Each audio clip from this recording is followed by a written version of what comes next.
অনেক পুরনো দিনের কথা। একটি ছোট গ্রামের একেবারে শেষ প্রান্তে ছিল একটি মাটির ছোট্ট কুঁড়েঘর। সেই কুঁড়েঘরেই থাকত আয়েশা, এক শান্ত, সরল আর ভীষণ নিষ্পাপ মেয়ে। তার বয়স কষ্ট করে ২০ বছর হবে। মুখে হালকা ক্লান্তির ছাপ থাকলেও চোখে ছিল এক অদ্ভুত উজ্জ্বল আশার আলো। আয়েশা তার শাশুড়ি রহিমা খাতুনের সঙ্গে থাকত। নাম রহিমা হলেও তার স্বভাব ছিল পাথরের থেকেও কঠিন।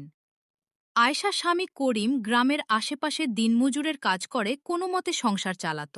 কিন্তু যখন আয়েশা গর্ভবতী হল, তখন ঘরের অবস্থা এমন হয়ে দাঁড়িয়েছিল যে দুবেলা খাবারও জুটত না। সংসারের ঋণ বেড়েই চলছিল, একমাত্র বলদটি অসুস্থ হয়ে পড়েছিল, আর ক্ষেতখামারও শুকিয়ে গিয়েছিল। শেষমেশ অনেক না চাইলেও করিমকে আয়েশাকে রেখে দূর শহরে কাজের সন্ধানে যেতে হলো। তার মনে ছিল হয়তো কিছু টাকা রোজগার করতে পারলে অন্তত ঘরের চুলাটা জ্বলবে।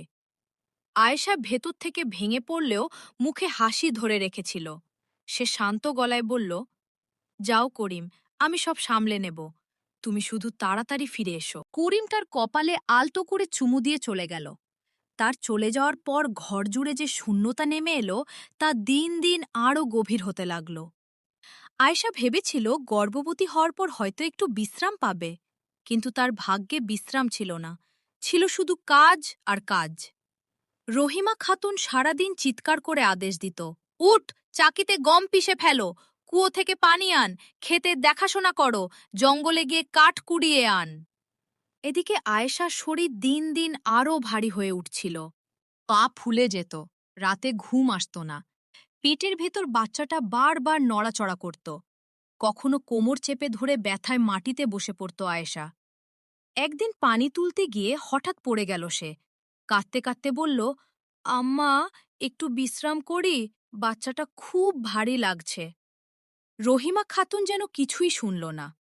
কাজ না করলে খাবারও পাবি না, বুঝলি? গর্ভ হয়েছে বলে কি দুনিয়া থেমে যাবে?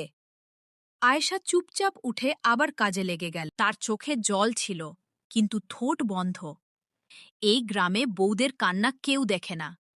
এই বাড়িতে একটা প্রাণী ছিল যে সত্যি সত্যি আয়েশাকে ভালোবাসত। তার বিশ্বস্ত কুকুর সুলতান।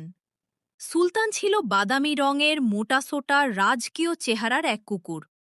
আগে সে গ্রামের জমিদারের ছিল, কিন্তু অসুস্থ হয়ে পড়ার পর তারা তাকে বাড়ি থেকে বের করে দেয়। তখন একদিন রাস্তার ধারে ঠান্ডায় কাঁপতে থাকা সুলতানকে দেখে আয়েশা নিজের রুটির টুকরো খেতে দিয়েছিল। সেদিন থেকেই সুলতান তার সঙ্গী হয়ে যায়। শাশুড়ি যখনই তাকে বকাঝকা করত, সুলতান দাঁত বের করে গর্জন করত। আয়েশা কাঁদলে সে এসে তার পায়ের কাছে মাথা রেখে বসে থাকত। পানি আনতে গেলে পাশে পাশে দৌড়াত।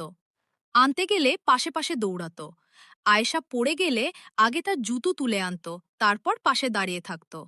আয়েশা বলতো, তুই তো আমার আপন, তুই আমাকে বুঝিস। তখন সুলতান আনন্দে লেজ নাড়াতে থাকত। সময় কেটে যাচ্ছিল। করিমের কোনো খবর আসছিল না। চিঠি পাঠানো হয়েছিল, কিন্তু পৌঁছেছে কিনা কেউ জানত না। আয়েশার পেট বড় হতে হতে হাঁটাও কঠিন হয়ে উঠল।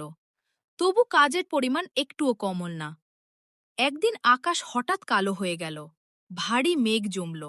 বাতাস ঠান্ডা আর ভেজা হয়ে উঠল। আয়েশা বলল, আম্মা, মনে হচ্ছে ঝড় আসবে, আজ না হয় একটু পরে যাই। রহিমা খাতুন চিৎকার করে উঠল, কাঠ না আনলে চুলা জ্বলবে কি দিয়ে? তোর অবস্থা দেখে কি আমি ভিক্ষা করব? আয়েশা নিজের পেটের উপর হাত রাখল। ভেতরের শিশু যেন যন্ত্রণায় কেঁপে উঠছিল, কিন্তু শাশুড়ির কঠিন গলা তার সব ভয়কে চাপা দিয়ে দিল। সে একা জঙ্গলের দিকে হাঁটতে শুরু করল, পিছনে পিছনে সুলতান। জঙ্গলে ঢুকতেই বৃষ্টি শুরু হলো। প্রথমে হালকা, তারপর প্রবল, তারপর এত বেশি যে নিঃশ্বাস নেওয়াও কঠিন হয়ে গেল। আয়েশা পিছলে পড়ছিল, আবার উঠছিল, কাঠ তুলছিল, আবার ফেলে দিচ্ছিল। সুলতান কখনো ঘেউ ঘেউ করে পথ দেখাত, কখনো সামনে দাঁড়িয়ে বাতাস থেকে তাকে বাঁচাত। অন্য কেউ হলে এমন অবস্থায় দরজা খুলে আশ্রয় দিত, কিন্তু বাড়ি ফিরতেই রহিমা আগুন হয়ে উঠল। দরজা খুলেই চিৎকার করল, কোথায় মরেছিলি? কার সাথে ঘুরে বেড়াচ্ছিলি? গর্ভ হয়েছে বলে কি বাড়ির ইজ্জত মাটিতে মিশিয়ে দিবি? আয়েশা কেঁদে বলল, আম্মা, আমি কোথাও যাইনি, জঙ্গলে আবহাওয়া খারাপ হয়ে গিয়েছিল, তাই ফিরতে দেরি হয়েছে। কিন্তু রহিমা শুনতেই চাইল না। সে আয়েশাকে ধরে দরজার বাইরে ঠেলে দিল। এই বাড়িতে আর পা রাখবি না, যা, বৃষ্টিতে মরে যা, আমার কিছু যায় আসে না। ধাম করে দরজা বন্ধ হয়ে গেল।